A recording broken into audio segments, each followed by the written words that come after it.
اس کے سارے جسم میں مجھے اس کی آنکھیں بہت پسند تھیں۔ یہ آنکھیں بالکل ایسی ہی تھیں جیسے اندھیری رات میں موٹر کار کی ہیڈ لائٹس، جن کو آدمی سب سے پہلے دیکھتا ہے۔ آپ یہ نہ سمجھیے گا کہ وہ بہت خوبصورت آنکھیں تھیں، ہرگز نہیں۔ میں خوبصورتی اور بدصورتی میں تمیز کر سکتا ہوں، لیکن معاف کیجیے گا، ان آنکھوں کے معاملے میں صرف اتنا ہی کہہ سکتا ہوں کہ وہ خوبصورت نہیں تھیں، لیکن اس کے باوجود ان میں بے پناہ کشش تھی۔ میری اور ان آنکھوں کی ملاقات ایک ہسپتال میں ہوئی۔ میں اس ہسپتال کا نام آپ کو بتانا نہیں چاہتا، اس لیے کہ اس سے میرے اس افسانے کو کوئی فائدہ نہیں پہنچے گا۔ بس آپ یہی سمجھ لیجئے کہ ایک ہسپتال تھا جس میں میرا ایک عزیز آپریشن کرانے کے بعد اپنی زندگی کی آخری سانسیں لے رہا تھا۔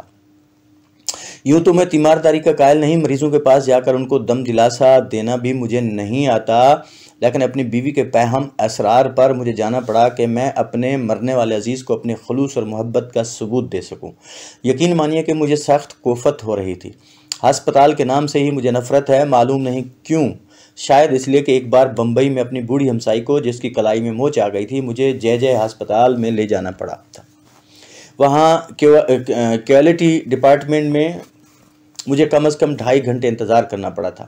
وہاں میں جس آدمی سے بھی ملا لوہے کے مانند سرد اور بے حس تھا۔ میں ان آنکھوں کا ذکر کر رہا تھا جو مجھے بے حد پسند تھیں۔ پسند کا معاملہ انفرادی حیثیت رکھتا ہے۔ بہت ممکن ہے اگر آپ یہ آنکھیں دیکھتے تو آپ کے دل و دماغ میں کوئی رد عمل پیدا نہ ہوتا۔ یہ بھی ممکن ہے کہ آپ سے اگر ان کے بارے میں کوئی رائے طلب کی جاتی تو آپ کہہ دیتے نہایت واہیات آنکھیں ہیں۔ لیکن جب میں نے اس لڑکی کو دیکھا تو سب سے پہلے مجھے اس کی آنکھوں نے اپنی طرف متوجہ کیا۔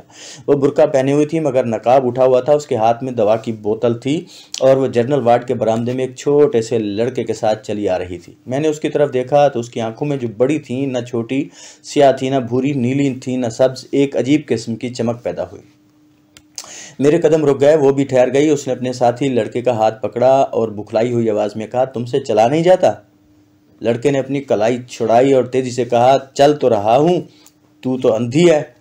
میں نے یہ سنا تو اس لڑکی کی آنکھوں کی طرف دوبارہ دیکھا۔ اس کے سارے وجود میں صرف اس کی آنکھیں ہی تھیں جو پسند آئی تھیں۔ میں آگے بڑھا اور اس کے پاس پہنچ گیا۔ اس نے مجھے پلکیں نہ جھپکنے والی آنکھوں سے دیکھا اور پوچھے، ایکس رے کہاں لیا جاتا ہے؟ اتفاق کی بات ہے کہ ان دنوں ایکس رے ڈپارٹمنٹ میں میرا ایک دوست کام کر رہا تھا اور میں اسی سے ملنے کے لیے آیا تھا۔ میں نے اس لڑکی سے کہا، آؤ میں تمہیں وہاں لے چلتا ہوں، میں بھی ادھر ہی جا رہا ہوں۔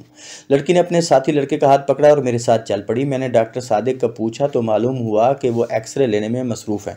دروازہ بند تھا اور باہر مریضوں کی بھیڑ لگی تھی۔ میں نے دروازہ کھٹکھٹایا، اندر سے تیز و تند آواز آئی، کون ہے؟ دروازہ مت ٹھوکو۔ لیکن میں نے پھر دستک دی۔ دروازہ کھلا اور ڈاکٹر صادق مجھے گالی دیتے دیتے رہ گئے، اوہ تم ہو؟ ہاں بھائی، میں تم سے ملنے آیا تھا۔ دفتر میں گیا تو معلوم ہوا کہ تم یہاں ہو، آ جاؤ اندر۔ میں نے لڑکی کی طرف دیکھا اور اسے کہا، آؤ، لیکن لڑکے کو باہر ہی رہنے دو۔ ڈاکٹر صادق نے ہولے سے مجھ سے پوچھا، کون ہے یہ؟ میں نے جواب دیا، معلوم نہیں کون ہے۔ ایکس رے ڈپارٹمنٹ کا پوچھ رہی تھی؟ میں نے کہا، چلو میں لیے چلتا ہوں۔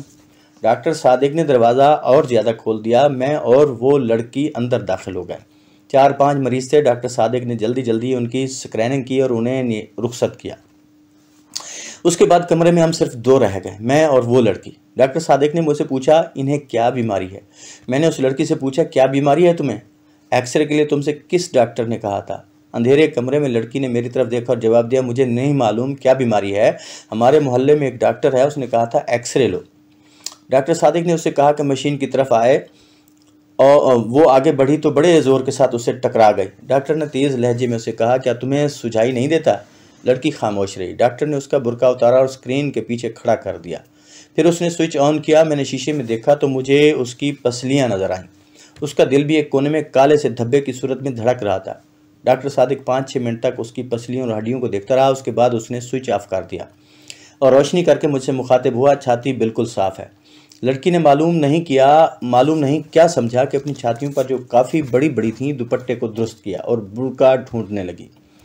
برقع ایک کونے میں میز پر پڑا تھا۔ میں نے بڑھ کر اسے اٹھایا اور اس کے حوالے کر دیا۔ ڈاکٹر صادق نے رپورٹ لکھی۔ اس سے پوچھا، تمہارا نام کیا ہے؟ لڑکی نے برقع اوڑھتے ہوئے جواب دیا، جی میرا نام حنیفہ ہے۔ حنیفہ۔ ڈاکٹر صادق نے اس کا نام پرچی پر لکھا اور اس کو دے دی۔ جاؤ یہ اپنے ڈاکٹر کو دکھا دینا۔ لڑکی نے پرچی لی اور قمیص کے اندر اپنی انگیا میں اڑس لی۔ جب وہ باہر نکلی تو میں غیر ارادی طور پر اس کے پیچھے پیچھے تھا۔